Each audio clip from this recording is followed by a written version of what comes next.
Mereka semua terdampar di dunia yang begitu aneh, di mana semua bangunan terlihat terbolak-balik dan semua orang menghilang. Hanya ada wali kelas mereka di sini. Setelah mencoba bermalam di dunia yang aneh ini, mereka kembali berkumpul dan mencoba mengingat kembali bagaimana bisa mereka berpindah ke dunia seperti ini. Sebelumnya para anak-anak ini sempat didatangi seorang hantu yang memerintahkan mereka untuk pergi ke toko buku di dekat kuil dan mencari buku bernama Ghost Book. Wali kelas mereka pun juga tak sengaja masuk ke dalam sana karena penasaran dengan apa yang murid-muridnya perbuat. Namun setelah buku itu didapatkan, toko buku ini menjadi sangat aneh dan begitu mereka keluar, dunia mereka sudah berubah. Guru Hayama pun membuka buku itu dan di dalam sana ada gambar sosok hantu yang mendatangi anak-anak malam kemarin. Tertulis di buku itu, hantu ini akan selalu berada di dekat siapa saja yang menyimpan buku ini. Dan benar sekali, ternyata sejak kemarin, hantu kecil ini sudah ada di dekat mereka. Saat hampir tertangkap, makhluk kecil ini malah mencoba kabur. Dan saat dia berhenti tepat di atas Ghost Book, makhluk ini terhisap ke dalamnya. Karena penasaran, Guru Hayama malah memanggil kembali makhluk itu keluar. Setelah berhasil tertangkap, barulah makhluk kecil ini mengatakan kalau siapa saja yang berhasil menangkap hantu yang ada di dalam buku ini, mereka bisa meminta satu permintaan apapun dari hantu yang tertangkap itu. Guru Hayama pun meminta makhluk bernama Zukanbo ini untuk menjelaskan fungsi buku ini sebenarnya. Ternyata mereka harus menangkap 6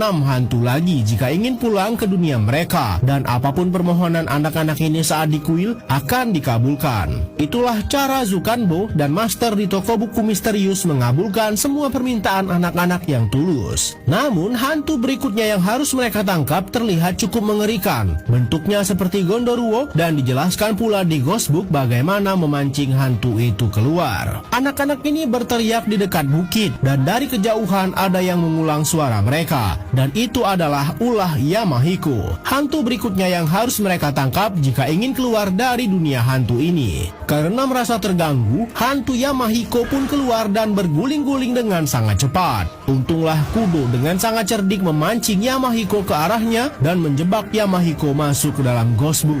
Namun waktu mereka hanya tinggal 1 hari lagi untuk menyelesaikan semua misi di Ghost Book, sedangkan masih ada 5 hantu lagi yang harus ditangkap. Hantu berikutnya adalah hantu berwujud kain dan cukup berbahaya. Dijelaskan di buku, hantu kain sangat takut dengan kotor sehingga Guru Hayama membuat tembakan berisi tinta dan Sosuke akan memancing hantu kain itu keluar. Menggunakan alat pancing, Sosuke membuat hantu yang serupa dan ternyata rencananya berhasil. Hantu kain itu muncul karena merasa ada hantu lain yang ingin merebut wilayah kekuasaannya. Walau sempat terjerat, namun hantu kain ini cukup